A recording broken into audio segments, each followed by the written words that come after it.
Welcome to Third Floor Views, a production of Chesapeake Family Life, where we talk about health, education, and living with kids. I'm your host, Janet Jefferson. Today, we're talking about job and life fulfillment, a big topic. And what do you do when you realize you aren't as happy as you hope to be? So joining us today is Christine Albrecht, and she is the co-founder of Access, which stands for Artists Creating, Supporting, and Shipping, and it's a support group for creatives. She's also co-founder of Transform Unity, a consulting company that works with organizations to harness opportunities to transform the world. But Christy's really here to talk to us today about her new book, which is called You Make the Path by Walking, a self-help storybook for restless millennials. So a huge thank you to you, Christy, for joining me today. Thank you so much for having me, Janet. I'm really excited to talk to you. Me too. To our viewers, please feel free to submit any questions or comments that you may have in the comments section, and we'll get to as many of those as we can. Let's get started. So first, the main reason that you're here, I really want to talk about the book. This book is really unique, so I want you to speak a little bit about that. But what is this book? Who is it for? What's the purpose? How does it work? What are all the great ins and outs? So it is a strange book, Janet. So I call it in the subtitle a self-help storybook for restless millennials. And what that means is as you start reading the book, you are plopped down in the shoes of the main character, who is a mid-career professional in her late 20s, who's in a job that she absolutely hates. And throughout the book, it's in the style of the choose your own adventure books, which if you are a child of the 80s like me, you probably remember very fondly. And love them, love them. They were the best. They were the best. So at the end of each chapter, your character is given a choice of a variety of options, and each of those options will launch you into a completely different path. So it's there's literally dozens of possible storylines and possible endings that the character can wander through. And of course, as you finish each storyline, you can go back to the beginning and try something else on. So it's I think the book serves kind of three main purposes. The first is as a mental playground. The second is for a test drive, and the third is a guidebook. So part of the reason I wrote the book is to help demonstrate to people just the wealth of options and help to open people's minds to think differently about what their life could look like. And then to test drive those options in a zero risk kind of way. So if you're curious about what it'd be like to travel or to quit your job and become a nurse or whatever it may be, that you can kind of playfully test drive that idea without needing to actually quit your job. And then as a guidebook, so in my own journey, I've encountered a lot of wisdom and a lot of guides along the way who have given me excellent advice, and I've woven a lot of that throughout the book. So as the character encounters these various challenges and new opportunities, she gets a lot of the advice that I either got or I wish that I would have gotten at various points in time. Absolutely. And you also put in a resource section in the back, which I really appreciated, and very sort of sneakily put those resources into the story. So as you're following the different storyline, you'll stumble upon a book recommendation, or you should really check out this podcast, or talk to this person. And those then are all compiled at the end in a resource section, which you can always refer to easily or skip ahead and do some light reading while you're at it. So one of the things I noticed that it sticks out right in the title as that this is a book for restless millennials. My question is, can this book benefit someone of any age?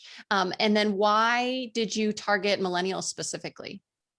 So I targeted millennials because that is my demographic. I'm on the older edge of millennialism. And it's essentially, I wrote this book for my younger self, that this is the book that I wish that I had had when I was 25, 26, 27. And I found a lot of similar feelings and thoughts amongst my millennial peers. And so kind of from a marketing perspective, it made sense to zoom in on what I know, and that specific portion of the population. But I've also realized since writing the book, I finished writing it, I think 2 years ago now, and it's just taken a while to get it actually published. Um, but what I've learned along the way is that absolutely this can be a really helpful resource for someone coming out of college who's just like, what the heck do I do now? And Mm, also for retirees, that as I'm interacting with the folks in their 60s and 70s in my life, I'm seeing that a lot of people at that stage of life, they don't want to accept the kind of common, okay, now you just sit around and watch TV and play golf and babysit your grandkids and nothing else. But that they're really interested in living a new journey in that new phase of life. So I think it can apply across different age groups, but the character herself is certainly a millennial. So it's yeah. Um, with that, the main character, as you mentioned, she's a woman. Um, and as someone's reading this, I'm a woman, so I immediately jumped right in and could totally relate I mean, and there are several things about it where I was really chuckling because there are moments I also have had myself. And I'm wondering though, is this a book that you feel like could really apply to anyone? So you talked about, oh, it could definitely apply to a retiree or someone younger coming out of college. How does that work though with sex, sexual orientation, race, economic class? Do you see it as being able to give insight or inspiration to anyone? Or do you feel like it really there is this one perspective and there is a certain aspect of it being kind of like a novel in some ways, and that Mhm. you have to take from it whatever fits you best? What do you think? That's a great question, Janet. And I've thought about this a lot myself, especially in the past, like in the 2 years since I finished the book Mm, too, just thinking about those questions of class and privilege and all of those really important forces in our lives. And I think on some level it could be valuable for any variety of people, whether this is accessible to them or not. From the perspective of like reading a novel and putting yourself in someone else's shoes and understanding that even if you're not a little girl growing up in Louisiana in the 20s or whatever, like you can come to understand what that experience is like. I think from a specific point of view, there's I can't speak for people who are not in the same position that I'm in. So I'm a cisgendered white woman who comes from a well-off family, and and the character reflects that because that's also a lot of my own experience. And there certainly are. I realize that it is not reasonable or kind to talk to certain people about, like, yeah, totally, you can quit your job and go travel the world. Like it's mm, it's out of reach for a lot of people. And it's yeah, I wouldn't try to. It just wouldn't make sense to say that it's applicable to everybody. mhm, mhm. I think your comparison though of, we read a lot of things that don't have to do with us, and that's sort of Mhm. the beauty of books, is they can take us a lot of different places. And especially as someone who's doing writing, thinking about, you do carry with you whoever you are. And so even though this reflects a lot of who you are, that there is always a different perspective, and that you can learn something and take something from it. Mhm. I think it's an interesting thought. um, let's talk a little bit more about you and your own journey as you have written this book. um, to some degree, you were this person in the book. What happened, and how did you where were you, and then what happened along the way, and where are you now? So this book, it really speaks to a time in my life where I was at a major crossroads. That in my late 20s, I was pretty well established in my career. Had achieved a fair amount of success. I'd gone to grad school. I'd done kind of everything I was supposed to do. And I found that I was successful and I was not happy. And it was a really confusing experience for me that I just couldn't shake this feeling of that there has to be something more. I'm missing something. Um, and so I kind of had some interest in traveling, and I knew that I wanted to be living differently than I was. I wanted to be doing something different than I was, but I didn't know what it was. I didn't know what I did want. And I also had this strong sense that I was not going to figure it out, like living within the confines of a 40-hour job that I didn't like. And so eventually I arrived at the conclusion that like I needed space in my life. I needed to, and for me, what that looked like was quitting my job to travel, with this kind of open-ended plan of, I don't know where I'm going to end up. I don't know what's going to happen, but I need to give myself time to play and to think and to dream. And so I ended up quitting my stable, benefited, well-paid job. I was living in DC at the time, and right around age 30, and I sold all my stuff and I got rid of my apartment and I set off. So I spent about 2 years traveling and just having a bunch of just wild, creative, interesting experiences. I walked the Camino de Santiago in Spain. That was the first thing I did, which was amazing, which I know that you've walked the Appalachian Trail and you can speak to the transformative power of a very, very long walk. So I lived on a farm in France for a couple of months because I wanted to learn French. I did an Ayurvedic kitchen apprenticeship at a yoga retreat in Arizona for a summer. And just explored a lot of different interests. I visited a lot of different places and learned new languages, and just had this incredible time of self-exploration and really getting in touch with who I was and what I wanted with my life. And ultimately, I ended up, oddly enough, going back to the nonprofit sector that I started in. And I started working for the first nonprofit that I worked for right after college, that one of my colleagues went on to be essentially the CEO of that organization. And he's now one of my business partners, oddly enough.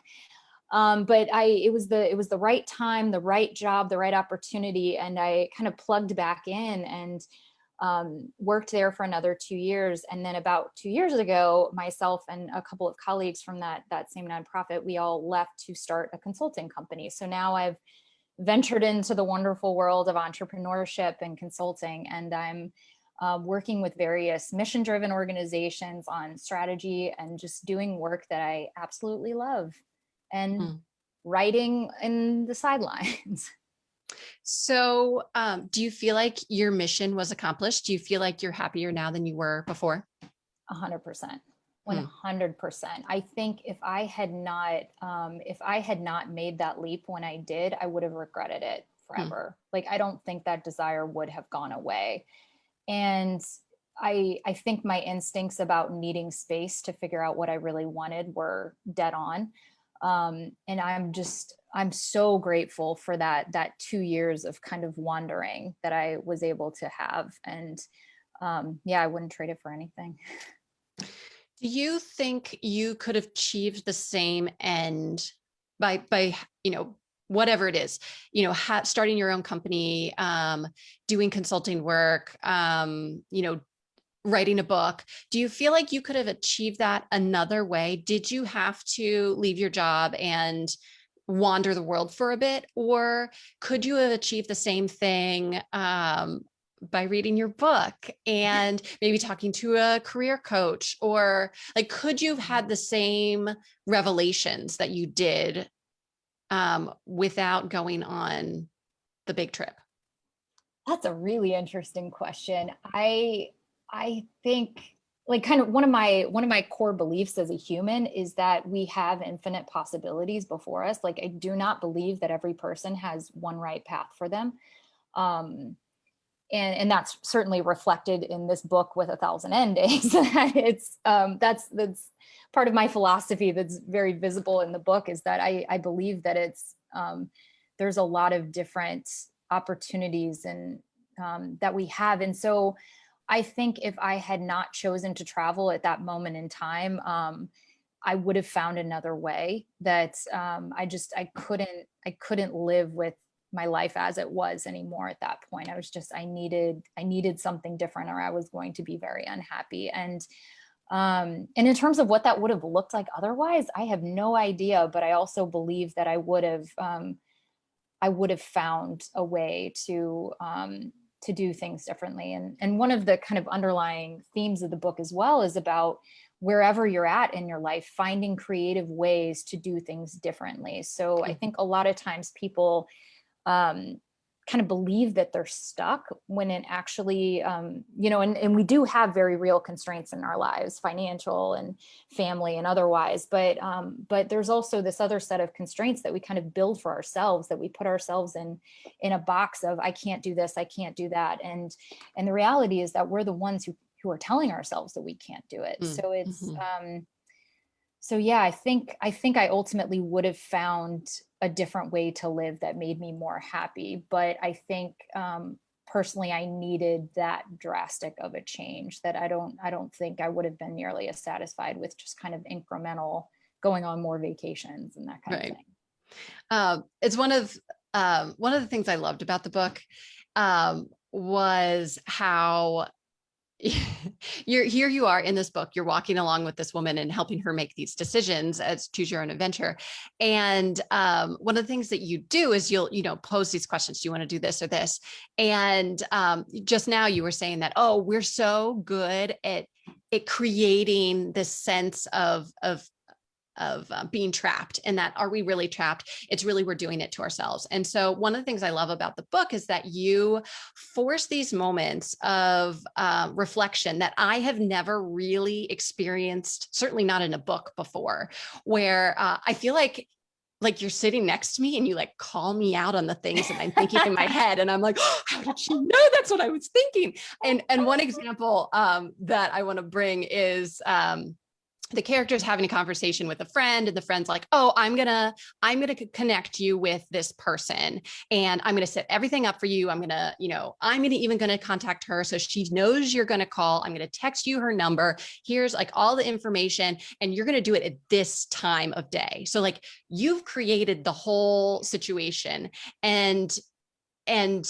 then here you are, the character's walking home, and in the book, the Choose Your Own Adventure says, okay, now what do you do? Do you call the person or not? And I was like, oh my gosh, this is a choice. And in the book, you even say like, I hate phone calls, like, and I feel like I'm being put on the spot and I don't really need the help. And this is so awkward and uncomfortable. And I don't want to put myself out there in that way. And I feel like it's something that, again, taking that feeling of being trapped, but we're really making it ourselves. We're creating these excuses. So even though these opportunities might be there in front of us, we're really kind of nervous to take them.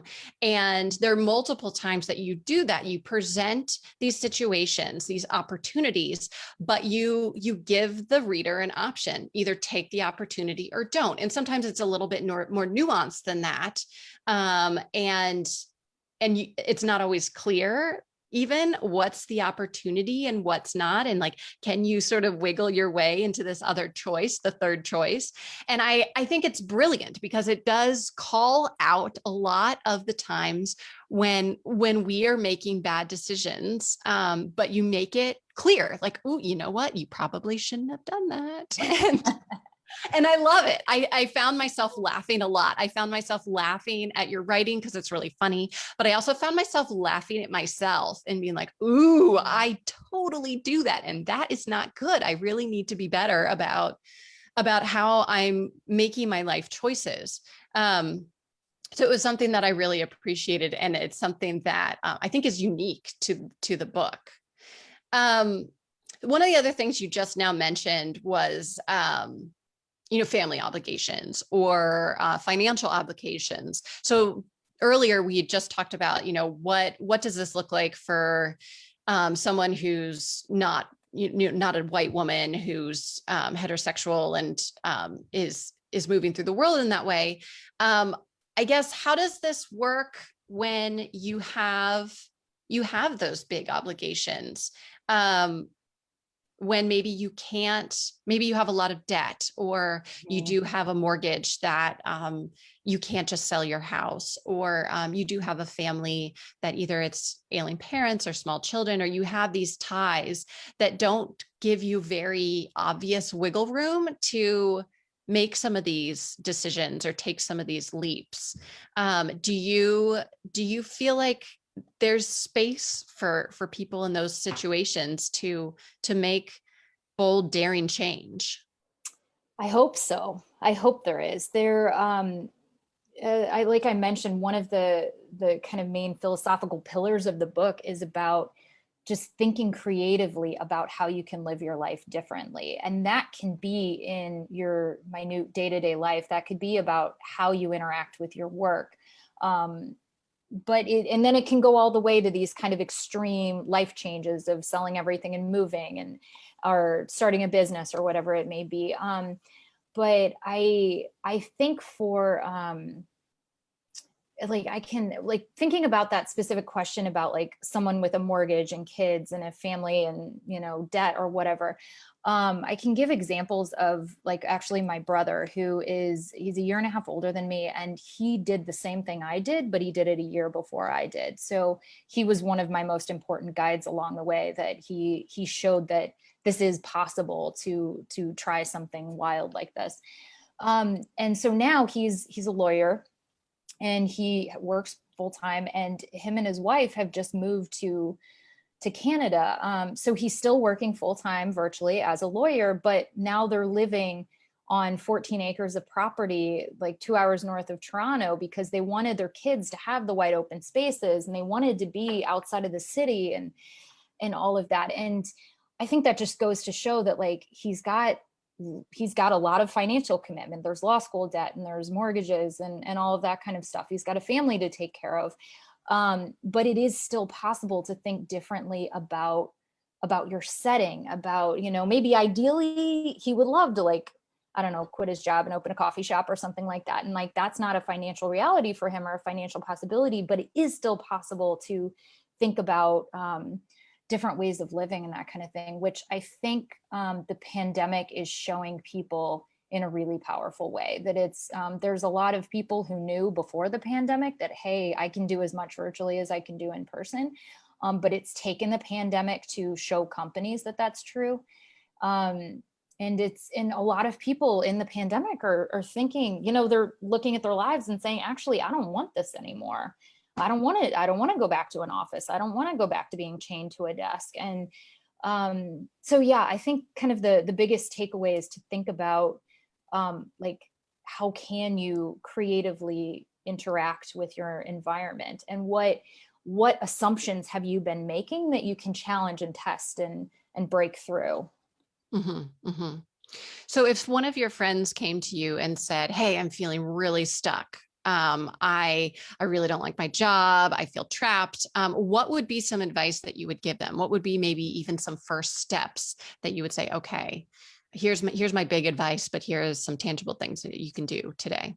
So the first thing I would get clear on with them is what it is that they want. I think everybody has some dream that they want to realize, whether it's traveling or starting a business or writing a book or learning to paint or whatever it may be. And sometimes it's something huge, and sometimes it's something a lot smaller. So the first is just acknowledging that you have that dream and giving it legitimacy in your life. That we all have a fear gremlin that as soon as we start talking about something challenging or interesting or different, the fear gremlin comes and tell us that we're stupid and incapable, and no, you can't do that, and are you crazy, and you're never going to be any good, so don't bother trying. And a lot of it, which this is where, like, a friend like me would come into play, is to helping people understand that you don't need to listen to the fear gremlin, and that on the flip side of that, the voice that's telling you that it wants something more for your life or wants something different or new, that's a legitimate voice to listen to. So that would be the first thing. And then from there, well, I mean, I am the friend you call when you are thinking about doing something crazy and you want somebody to tell you to do it, because I will always do that. So my friends know that they know the kind of advice they're going to get from me. But in terms of practical things, I think I think if you're thinking about a really drastic thing, a really drastic life change, the first thing to figure out is the money. To sit down and get really practical about figuring out how to make it work, figuring out how to make it possible. That a lot of times I've found this with myself, that my first instinct would be like, I can't afford that, it's not possible. But then when I would actually sit down and figure out, hey, if I just cut my budget by this amount, I can save this amount. And then all of a sudden it becomes possible in a couple of months. So I think mapping out the finances is really important. And then my next piece of advice would be surround yourself as much as you can with people and voices that are living what you want.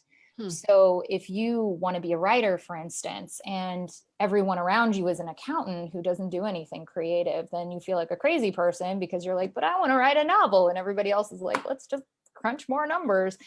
But once you put yourself in the presence of other writers and you're reading like about what it's like to be a writer and stuff like that, it's such an important boost to that dream, to helping it become not just a distant possibility, but a real probability and a real reality of like, okay, I see someone who's very similar to me. Well, heck, if she can write a book, I can write a book. Yeah, that makes a lot of sense. What do you think are some of the biggest hurdles to achieving your dreams? You know, other than you mentioned the fear monster, the fear gremlin, and finances. But I feel like even with finances, you said, okay, like just sit down and map it out. So what do you feel like are maybe some of the other biggest hurdles that people struggle to overcome? I think those self-limiting beliefs. So those like the boxes that we construct and say like, no, I can't do this. And here's all the reasons why. And I think it's just changing the narrative from I can't do this to one of curiosity, where you're saying, how can I do this? How can it be possible? Is just incredibly powerful. And I think a huge hurdle, at least for me in the beginning, was kind of fear of judgment from the people that I loved. So my brother and I had joked a long time ago about writing a book together called Confusing Our Parents. Just being about, because our parents they're solid career people, that they would never dream of doing the insane things that my brother and I have done. And and figuring out how to navigate those dynamics of like, how do you explain to your very stable, normal parents that you want to quit your job and go do something crazy? Like, how dare you walk away from a stable income? Are you out of your mind? And what did we pay for this education for? But I think that's a big one too. Yeah, external expectations, I know can be really challenging. You have your own internal expectations that you're fighting sometimes, but the external ones can feel very heavy at times. Right now, your book is an ebook and it's available on Amazon and then also on the Access website. Will there be a print version? There will be. I'm working on the paperback now. I'm hoping to have it available for purchase on Amazon in the next couple of months. So yeah, very exciting. Coming at you. I'm my husband often jokes that I'm very old school and that I love just the smell of books and the texture of books. And I think that's like the one personal item that I really struggle to get rid of. I don't think of myself as a hoarder in many ways. Like I tend to just like, oh, I'm happy to get rid of this or that or whatever. But books I really struggle with because I just love them. So that's exciting. I'm excited that there's a print version coming out. What is next for you? So at this point, you have traveled around the world many times over. You have founded multiple organizations, companies. What's next? So I'm working on more books, actually. So since completing the writing and publication of You Make the Path by Walking, I have completed now 3 manuscripts of different novels. So this was also my like mode of sanity during the pandemic, was I just wrote every day. So so what's next is my second book will hopefully be published sometime in the next 6 months or so. It's in the final stages of editing. So that should be released to the world soon. And then, I'll move on to the next one. And and so on. In terms of business, I'm just working away at building my business and just loving that. So it's for now, I'm in kind of a stable area of business that I frequently change my life drastically. So I don't doubt that I will do that again at some point. I just don't have any immediate plans to. There's nothing wrong with stability. And I think one of the things that does come out of your book is the importance of sort of honoring your needs as a person. And often you talk about creativity and whatever form that comes in for different people. So it sounds like you have a ton of creative projects that you're working on right now. And if that is what is exciting and fulfilling and makes you happy, then that's all that matters.